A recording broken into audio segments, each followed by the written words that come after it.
Basketball is a sport where the craziest dunks and the most beautiful moves usually get the spotlight. But there was one NBA player who used a move so simple and effective that it made him the top scorer of the league for nearly 40 years straight. This legend was Kareem Abdul-Jabbar and his famous skyhook, a move that every defender saw coming but nobody could stop. To find out how he won 6 MVPs alongside 6 NBA championships only using one move, we have to go back to March 29, 1967. 4 days after Lew Alcindor and his UCLA teammates had won the National Collegiate Association Championship, the NCAA decided to make a shocking decision. While many pointed towards another powerhouse team, Houston, as the reason for this change, the real truth was that the sophomore from New York was far too dominant. Alcindor, who stood at 7'2" tall, had been heavily recruited from Power Memorial Academy for not only his height but his incredible ability to move around the court. You see, Lew was unlike any other big, with many fans believing the rising superstar was as if you combine the defensive dominance of Boston Celtics legend Bill Russell and the offensive talents of his rival Wilt Chamberlain. However, given that Lew had just lost the ability to use his favorite move, would he still dominate? As the offseason progressed, Alcindor would think back to his days as a giant child, remembering the lessons a local college player had taught him, and while Lew failed to remember his name, he did remember the drill they worked on that day. Ray Meyer, the head coach at DePaul University, had taught his big man, George Mikan, a simple exercise to help him with his finesse around the hoop. The young center would continue to practice Coach Ray's drill every day, and Mikan gave it credit as one of the main reasons he was able to win 5 NBA championships for the Minneapolis Lakers. Alcindor, frustrated with the NCAA's ruling, would spend hours upon hours with his UCLA Bruins head coach, John Wooden, using the Mikan drill to perfect a new way of scoring around the basket. It was this time spent with Coach Wooden that would help the now junior big man develop a new weapon, which Alcindor knew by the time he made it to the NBA would make him unguardable. However, Coach Wooden knew there was still an issue with his big's new move.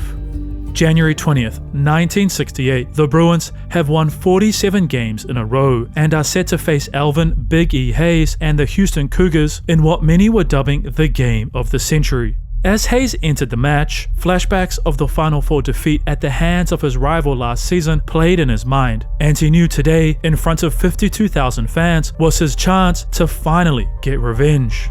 Early in the first half, Lew decided to attempt his new and improved move, only for Big E to rise up and send it flying. Not only did Elvin hold Alcindor, who was still recovering from a scratched cornea, to just 15 points, he would score 39 of his own, leading his Cougars to victory. To add insult to literal injury, a few weeks later, Sports Illustrated would put an image of Hayes shooting over Alcindor on their front cover, with the title Big E over Big Lew. Angered by this headline, the UCLA star would rip the cover clean off and tape it to the inside of his locker, counting down the days until he could get his vengeance. 22nd of March, 1968, the day has finally arrived. Alcindor would start the game by showcasing the changes he had made to his signature move. Because his coach had identified a huge flaw, Coach Wooden would spend hours with his star adding more arc, meaning Lew was able to get what was now being dubbed the skyhook over any defender, and he would lead his Bruins to what was at the time the largest win in Final Four history. Throughout his final collegiate season, still refrained from dunking by the NCAA, Lew would continue to refine and develop his unique move. UCLA's star would average 24 points per game, win his 3rd collegiate championship in a row, and was named as the Player of the Year. Alcindor was clearly ready to play professional basketball. So, who would he be playing for?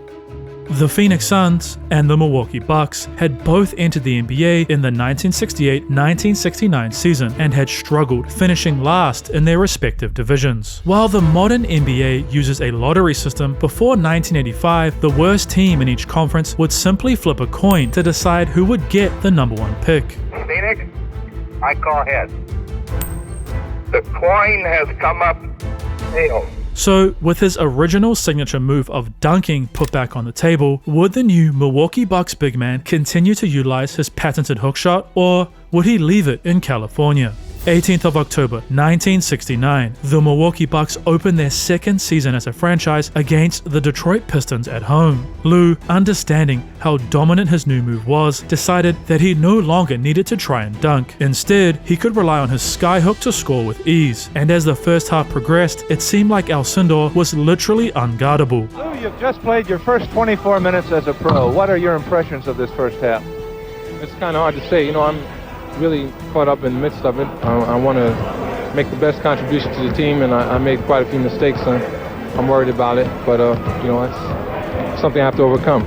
The Bucks rookie would end his debut having stuffed the stat sheet, scoring an incredible 29 points, grabbing 12 rebounds, throwing 6 assists, blocking 3 shots, and getting 3 steals. But this wasn't all. Throughout the remainder of the 1969-1970 season, thanks to his 28.8 point, 14.5 rebound, and 4.1 assist averages, Lew would help add an extra 29 wins to his team's record. In just his rookie year, Alcindor had carried the sophomore NBA franchise to their playoff debut, earning him Rookie of the Year honors. However, given that the Bucks star was only 225 pounds, tiny for a center, would he still be able to dominate against the much stronger Philadelphia 76ers?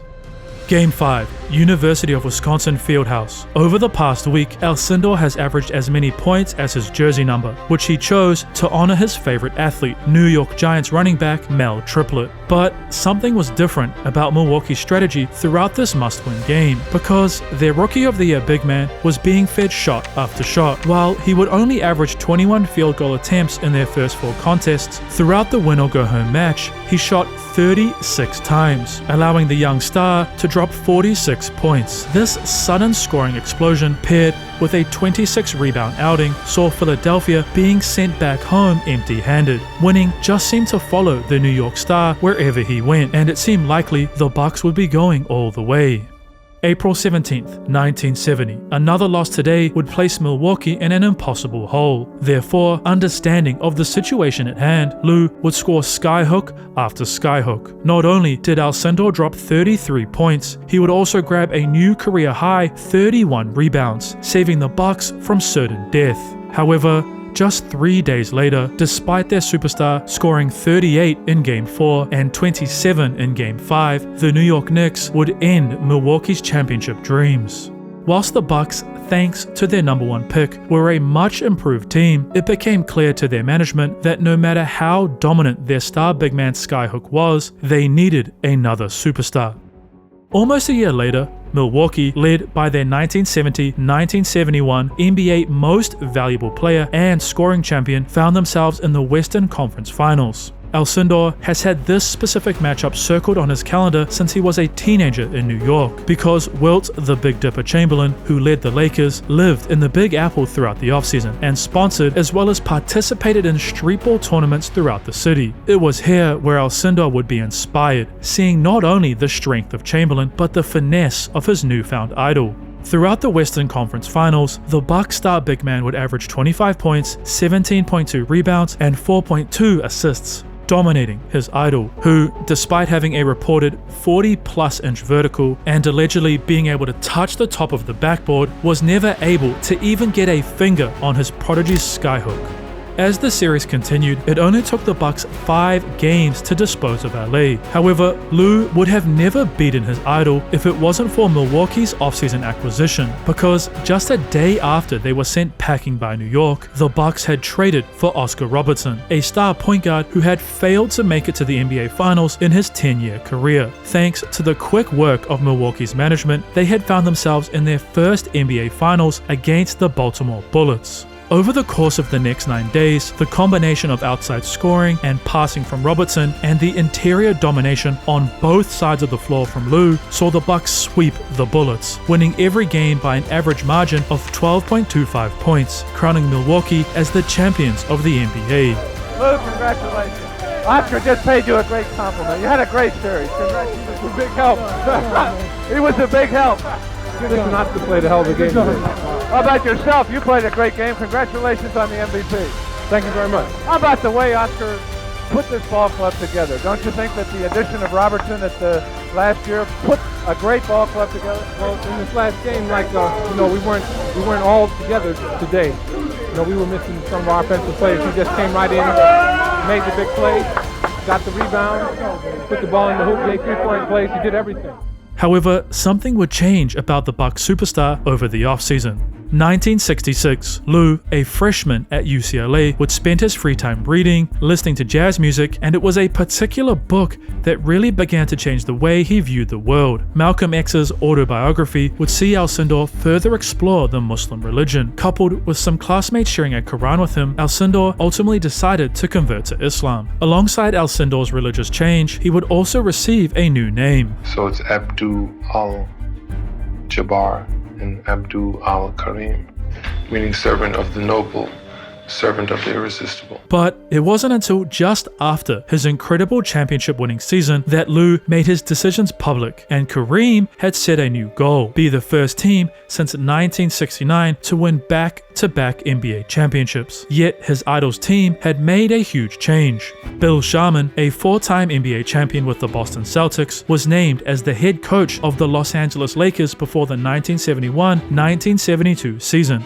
Sharman would bring in the same style of play Boston had used as they built a dynasty that would win 11 championships over 13 seasons. And it was this coaching change that led Los Angeles to carry a 33-game win streak with them to Milwaukee on January 9th, 1972. As this regular season game progressed, Jabbar scored 39 points, grabbed 20 rebounds, and threw 5 assists, completely crushing his idol and his team's hopes of winning 34 games in a row. Milwaukee would maintain this momentum to end their back-to-back championship campaign. Kareem would average 34 points per game, his dominance earning him his second MVP award. The Bucks' path of destruction carried them back for a rematch of last year's Western Conference Finals, and many assumed Milwaukee's grip on the NBA would remain. However, something was very different about Wilt, because with each passing game, reporters that had followed Chamberlain his whole career were noticing something different.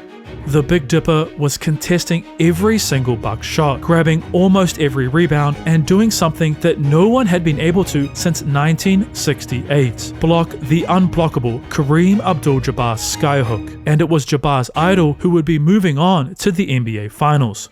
While many thought this would be a small speed bump in his journey, it was only the beginning of Kareem's issues. You see, for the first time in his 12-year career, Oscar Big O Robertson was not voted in as an All-Star. Why? Well, his long career was starting to take a toll on the once dominant guard's body. He was forced to wear a protective covering over his hamstring, making it obvious that Oscar's career was nearing its end. However, the Bucks had planned for this, drafting a guard that they believed could fill Robertson's shoes once he decided to retire. And Bob Dandridge was only getting better with each season, because thanks to his 20.8 point per game average during the 1972-1973 season, Dandridge essentially replaced his veteran teammate in the All-Star game. While Bob could replace Oscar's scoring, there was a skill he couldn't replicate.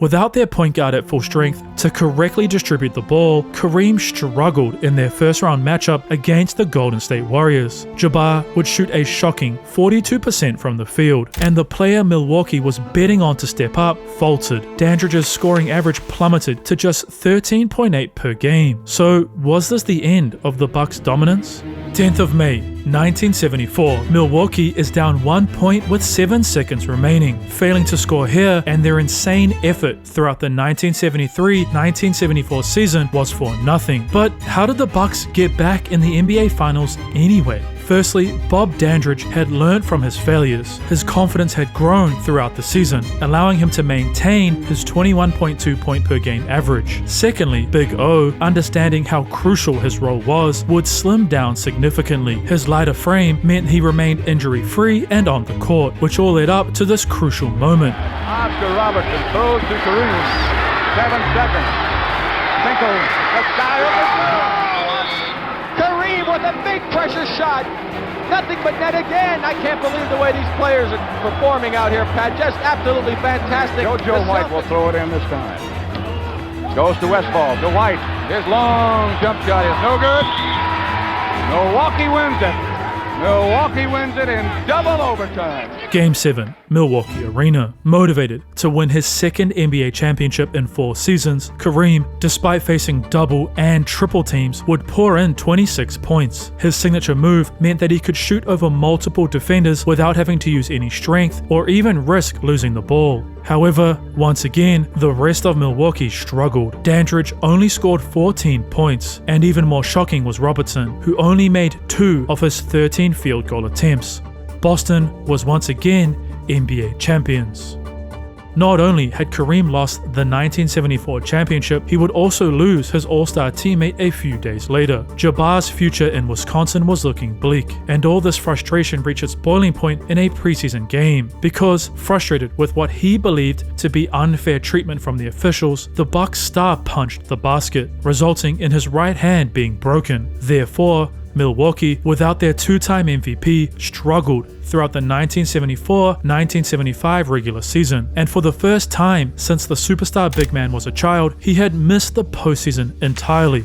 This failure caused a discouraged Kareem to sit down with Bucks management and formally request a trade, asking to be moved to either his hometown or where he had spent his collegiate years. So join us, won't you, in welcoming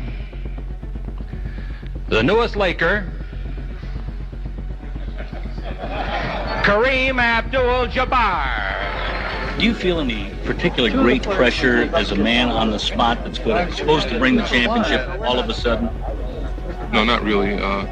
Everybody involved knows it's going to take more than one man. I think I'm going to be very instrumental in helping to achieve that, but it's going to take more than one man. Throughout the 1975-1976 season, the new Laker big man's dominance would continue. His signature skyhook meant he could rely less on his talent and more on his incredible skill. Jabbar's 27.7 point, 16.9 rebound, and 4.4 block average helped add an extra 10 wins to LA's record, allowing Kareem to be awarded his third MVP. Despite this, Los Angeles, for the second season in a row, had missed the playoffs. An unacceptable fact for a franchise that had made it to the finals 15 times since the 1948-49 season. Something had to change. We might surprise some people, but they have found a way. Every night we've had someone to come off the bench that has contributed to us winning.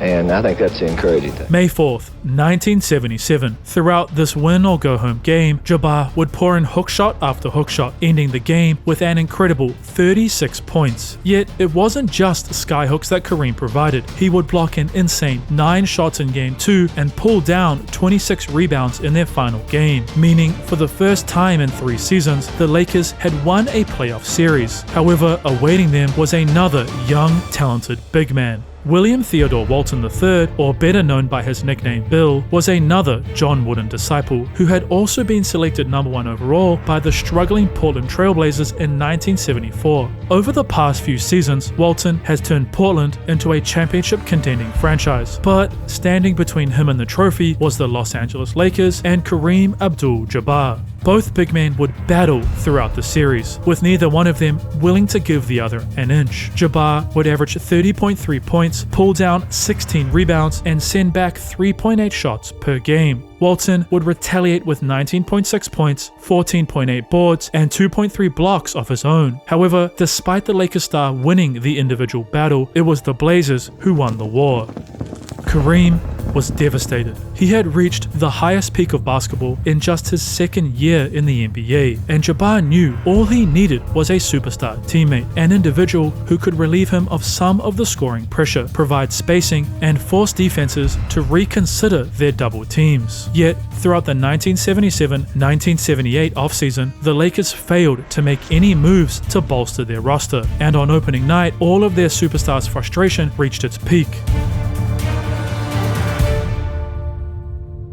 Not only was Jabbar ejected, he had punched Kent Benson so hard that he had broken his hand. It was due to this behavior and the fact that their main option had missed the first 2 months at the start of the season that for the first time in his career, Kareem was not named as an All-Star.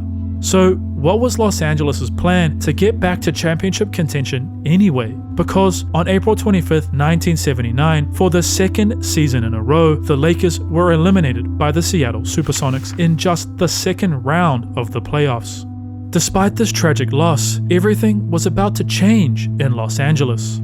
August 6, 1976. Gail Goodrich, the Lakers' leading scorer before their star big man arrived, has just been traded to the second-year expansion team, the New Orleans Jazz. Louisiana's new NBA team would send the Lakers their 1980 first-round pick, betting that their new player will turn their franchise around. However, 4 seasons later, Goodrich, after yet another losing season, has decided to retire. The Jazz franchise is moving to Utah, and the Lakers are set for a coin flip against the Chicago Bulls for who gets the #1 pick. With ratings, attendance, and general interest in the NBA dwindling, Bulls general manager Rod Thorne decided to hold a fan vote, allowing Bulls faithful to choose heads or tails. The prize for making the correct call: 6'8" sophomore from Lansing, Michigan, Urban Magic Johnson. Gonzalez looking for help. Oh, what a pass by Johnson! That clock now, and here goes Johnson.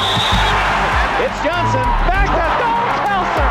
I can't believe it. Oh my! Chicago fans, much like Rod Thorne would do when signing a player, dissected the analytics, understanding that in the past 10 coin flips, it had landed on tails an incredible 9 times. Therefore, Bulls supporters voted for Thorne to select heads. So, who would get the right to select Magic? The Los Angeles Lakers select Urban Magic Johnson, Michigan State, 6'8", 200 pounds. October 12, 1979, 101-102. Lakers ball, sideline out of bounds. Nixon, Magic Johnson and Kareem. Ford sends it to Kareem. Skyhook up and good. Lakers win. I run real fast. I jump in his lap and start choking him, hugging him. Just all this enthusiasm and just crazy over-the-top joy. And I said, geez, Magic, we got 81 more games. And I said, Kareem, if you ever hit a shot like that 81 more times, I'm gonna jump in your arms 81 more times. Magic was clearly the solution to LA's problems. The addition of a second superstar allowed Jabbar more room to operate, resulting in the Lakers' big man winning his 6th most valuable player of the year award of his career. And this wasn't all, because led by Johnson's energy, the Lakers began to push the ball at an incredible pace, dominating the NBA en route to 60 wins. However, the Lakers would have to do something they hadn't been able to since Kareem arrived. Game 1, Western Conference Finals. The 6-time MVP would shoot an incredible 12 from 16 from the field, resulting in 26 points. But Los Angeles would yet again lose to the defending NBA champion Sonics. However, Kareem, who many believe should already have multiple championship rings, wasn't going to let his team down. No, over the next week, at 32 years old, he would skyhook his way to a 31 point per game average, a performance that would lead Los Angeles after 3 long seasons back to the NBA Finals. So, who were they set to face? April 10th, 1972, the Milwaukee Bucks, after just being defeated by Wilt and the Lakers, are looking to bolster their roster. They already have an elite point guard and center, therefore they selected University of Massachusetts and current American Basketball Association player Julius Erving with their 12th pick. Yet Erving never played a single minute for Milwaukee, as he had signed with the Atlanta Hawks before the draft. However, he didn't play a single regular season minute for them either. No, Julius was stuck in a long legal battle, which resulted in him being forced to remain in the ABA. But after the 2 American professional basketball leagues merged in 1976, Erving would finally play his first minutes in the NBA, with the Philadelphia 76ers pursuing him to fill the hole Wilt Chamberlain left in 1968. Over the next 4 years, Julius, who had been nicknamed Dr. J, and the 76ers would grow and develop as a team until May 4th, 1980, where they were set to have their second shot at winning an NBA championship. However, Jabbar, motivated to win his second ring, would again drop as many points as the number on his jersey, leading LA to a Game 1 victory. Over the next 3 contests, the series would teeter back and forth. Neither team was willing to give the other an inch. But in Game 5, thanks to yet another incredible scoring performance from their superstar, it seemed like LA would be taking the crucial 3-2 lead until... Kareem's hurt. Kareem Abdul-Jabbar is hurt. He pulled something coming around. Kareem Abdul-Jabbar is injured. There's no question about it. Taking him into the locker room, that is Jack Kern, and that is Dr. Robert Curlin, trailing not too far behind. And when Kareem Abdul-Jabbar goes off like this, he is injured. Boy, they would be in more than serious trouble without him. I don't think they could beat this club. The Lakers and their fans waited anxiously until 10 minutes later when Jabbar would hobble his way back onto the court. Okay, Jack, tell us quickly, what's the extent of the injury to Kareem? He sprained his ankle. We took him in. Dr. Curl examined him, and I taped him as tight as we can. Kareem would continue his domination. His signature move didn't require him to be in good shape. All Jabbar needed to do was simply reach his ginormous arms over his defender and flick the ball in softly. At this stage in his career, after spending nearly his whole life developing his unguardable skyhook, playing on one leg meant nothing to the Lakers superstar, who ended the game with 40 and placed LA just one win away from the crown. 2 days later, something is very different about the Lakers, because why is Magic Johnson jumping and where's Kareem? Well, their star big's injury was so severe that the team opted to have Jabbar remain in Los Angeles in order to focus on rehabbing for a potential Game 7. Head coach Paul Westhead handed the keys to their rookie point guard. Hi, Mom and Dad. But was Magic ready for the challenge? Well, thanks to his tremendous size and skill, Johnson was capable of doing just about anything. Not only could he run LA's offense, he could also guard the opposing team's point guard or big man, and when he wasn't throwing flashy dimes on the fast break, he was pouring in bucket after bucket. Because throughout Game 6, Johnson would score 42 points, grab 15 rebounds, and throw 7 assists. A performance that earned him the Finals MVP award and Kareem his second NBA championship ring. You have some few words to say to the big fella back in LA? Yeah, big fella, we love you. We did it for you, and we want you to get up and dance a little bit tonight. I know You need to wait for your boy. Hey man, they got everything waiting for y'all, man. All the ladies, all the champagne. What are you talking about, y'all? Us. I'm the valet now. 1 year later, LA is 15 seconds away from one of the biggest upsets in NBA history. The Houston Rockets, who barely even made the playoffs, were about to send the team who many thought had a guaranteed second championship home. But how? Well, Rockets forward Moses Malone dominated Game 1, scoring a whopping 38 points whilst grabbing 22 rebounds. However, the ball was in the hands of their 1980 Finals MVP. Score here and their loss in Game 1 would just be remembered as a small bump in their back-to-back championship journey. But Johnson's off-balance shot is short.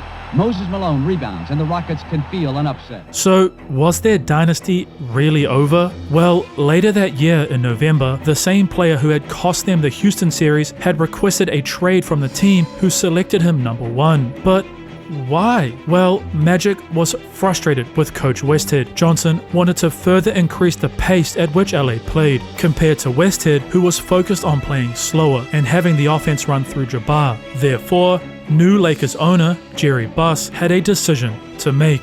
While it may seem like a difficult choice, it was easy for Buss, and former Laker guards Pat Riley and Jerry West were hired to become the new coaches of Los Angeles. Almost immediately, head coach Riley and offensive coach West brought in a blistering pace. Johnson was now the true focal point of their approach, and he led with such flash and flair that LA was dubbed the Showtime Lakers. May 27th, 1982, Kareem and Magic have swept their way back to the NBA Finals, yet have found themselves down 11 points at halftime against Philadelphia. Therefore, Coach Riley would bring out a secret defensive scheme that the NBA had not seen before, allowing his team to go on an insane 40-9 run to end Game 1. However, Riley's genius move had some issues.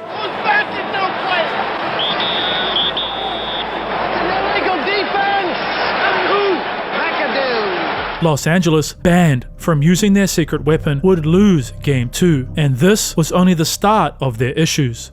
Because Kareem struggled to stay out of foul trouble in Game 3, his frustration, much like it had in the past, was getting the best of him, and it seemed like Jabbar would fall short yet again. But understanding that if he failed to make a change, the Lakers would head home empty-handed once again, Kareem would opt for a different approach. I find that if I try to keep an emotional level that is consistent and balanced and use my brain rather than my emotions, it benefits my game.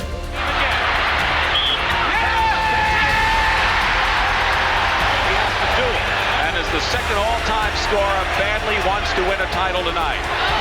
His third title.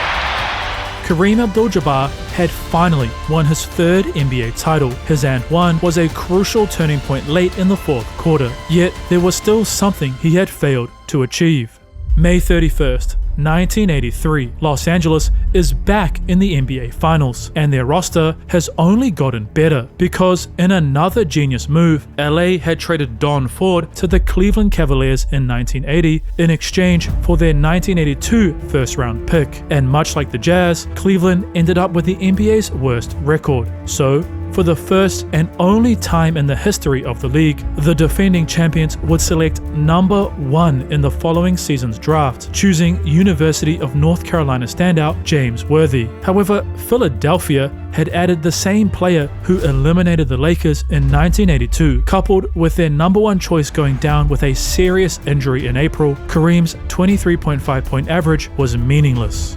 Not only did Los Angeles lose the 1983 NBA Finals, they were swept by the 76ers. At this point, the 6-time MVP's goal of doing something that no other team had done since the 60s seemed impossible. But Jabbar was about to set another record that would stand until 2023, because on April 5th, 1984, Kareem, in the only way he knows how, would pass his idol, becoming the all-time leading scorer in the history of the NBA, an achievement that was honored at their next home game by Chamberlain himself. As Los Angeles progressed into the playoffs, their big man would continue to play second fiddle to their point guard, with Jabbar being content in his role, while still dropping 30 points 3 times in the playoffs en route to another NBA Finals berth. Yet, it wasn't Pennsylvania that LA would be visiting in Game 1. No, it was Massachusetts, specifically Boston Garden, against the Boston Celtics, who, thanks to Larry Bird, have been revitalized into a championship-winning franchise. Despite being the second option, Kareem would drop 32 points in Game 1, a performance that forced Boston's head coach Casey Jones to change his game plan, because throughout Game 2, Jabbar would see double, sometimes triple teams, yet the 6-time MVP would either reach over the defense and hook the ball into the basket or pass it off to his open teammates. Jabbar had placed his team mere seconds away from victory. All they needed to do was not turn the ball over. Back over to Worthy, and it's picked off. Goes to Henderson, he lays it off and in. It's all tied up. A great play by Henderson. Throughout overtime, it was once again Boston's defense who stole what seemed like a guaranteed win and turned it into a Lakers loss. Despite this blunder, Los Angeles would respond with a 33-point victory in Game 3, and a 32-point performance in Game 4 from Kareem made it seem likely that Los Angeles was about to grab a crucial 3-1 lead. However, overcome with frustration because of the over-physicality of Boston, Jabbar snapped. He threw a vicious elbow, one that if it had connected would have knocked Bird out with ease, resulting in the Lakers star fouling out of Game 4 and Boston tying the series. Los Angeles' issues would only get worse, because with Boston winning Game 5, Kareem was now just 1 loss away from losing another NBA title. Jabbar knew he had to respond. Game 7, Boston Garden. We have a chance to do something that no other team has ever done. Go back to Boston Garden and win a world championship on that parquet floor. Thanks to their star and his skyhooks in Game 6, it all came down to this. Jabbar would repeat his series-saving performance from their previous game, hooking his way to 29 points. But this wasn't enough, and it was Boston who had won their second championship of the 1980s. Once again, Kareem was shattered. Not only had he failed, the Lakers star was getting older. He turned 36 just a couple of months before, a year older than when his former point guard had decided to hang up his shoes. Perhaps it was time for the big man to do the same. It's the NBA World Championship Series, and one more time, it's the Celtics and the Lakers. Last year they let him alone. And a loose ball foul against Los Angeles inside. Kareem, skyhook. And hope to tie around McHale before the end of the game. There's a big key there in that first half defense. Kareem rarely misses from that close in. 28th of May, 1985. It's the morning after the now 37-year-old Kareem had only scored 12 points in the Lakers' 34-point Game 1 loss. LA's struggles just a year ago were enough for people to question his place on the Lakers, but Kareem's failure in their opening game had many praying that the Los Angeles star would finally retire. Game 2. Boston Garden. The Lakers' aging superstar would drop in signature hook after signature hook, en route to an insane 30 points. However, it wasn't his scoring that was mind-blowing. It was the fact he skied to the top of the square on the backboard to block Kevin McHale's game-winning attempt, saving LA and stealing a victory in Boston. It was good, to know that you're not dead. They had people throwing dirt on my face. It's good to know that was a little premature. Over the next week of games, the Lakers superstar big would average 28.3 points, grab 11 rebounds, and block 2 shots per game, leading LA to hold a 3-2 lead heading to Boston Garden for Game 6. The Lakers are just one victory away from a world championship and ending one of the longest jinxes in the history of professional sport. Jabbar has continued to dominate, and it was him who would, surprise surprise, use his signature move to hit the dagger, breaking one of the longest standing streaks in the NBA, defeating the Celtics in an elimination game at Boston Garden. Kareem had done it. He was a 4-time champion, and despite being 37 years old, was named as the MVP of the finals. But he still hadn't gone back to back. A year would pass, and once again, Los Angeles is set to face Houston in the Western Conference Finals. However, they are no longer led by Moses Malone. No, another former Houston Cougar, Hakeem Olajuwon, the big man believed to take Kareem's spot as the most dominant center once he retires, is their new focal point. But Jabbar wasn't ready just yet to give away his spot. Therefore, he scored 29 points in their opening game, proving to the young Rocket center, much like Wilt did to him in 1972, that his time was still coming. But over the next 11 days, Hakeem would average 31 points, 11 rebounds, and an insane 4 blocks per game, and it was Olajuwon, not his rival, who would lead his team to hold a commanding 3-1 lead. As Game 5 progressed, the Lakers big man would score 26 points, a performance that was ultimately outmatched by his rival's 30, and it was Houston who had the ball with 1 second remaining and the scores tied. Second on the clock.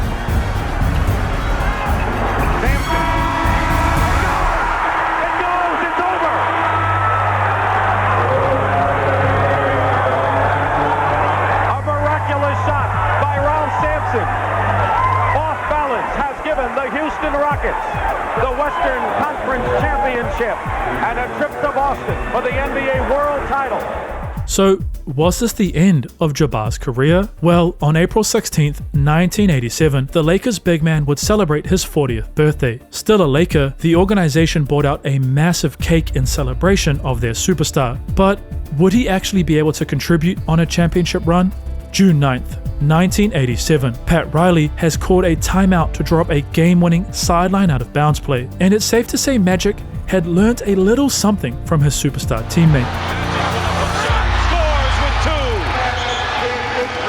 and the Celtics trail by 1 with 2 seconds to go. Bird fires it, and the Lakers have won, and Pat Riley and the Lakers dance off the court. LA was now just a single win away from getting revenge.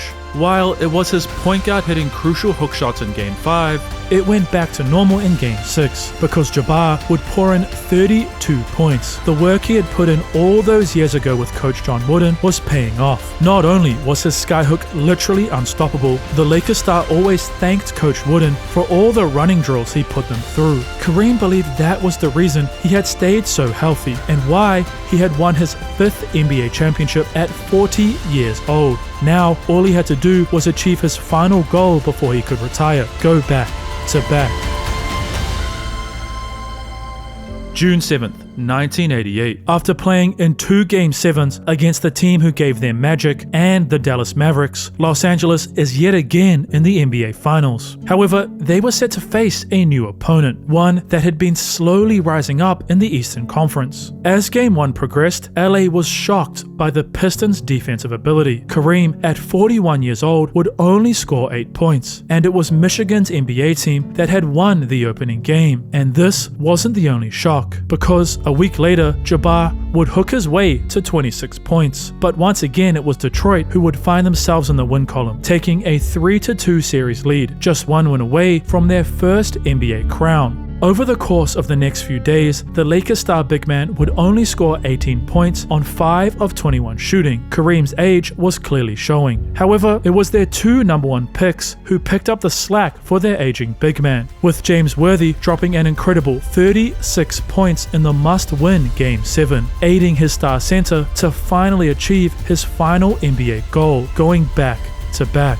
So, would Kareem retire? Well, not just yet, because before the 1988-1989 season, Jabbar announced his retirement. This season would be his last, and Kareem wanted to go out with a bang. Over the course of the regular season and playoffs, Los Angeles was dominant. They incredibly swept their way to the NBA Finals and earned themselves a much-needed 11-day break before Game 1. However, it was their dominance that ultimately began to unravel the Lakers dynasty.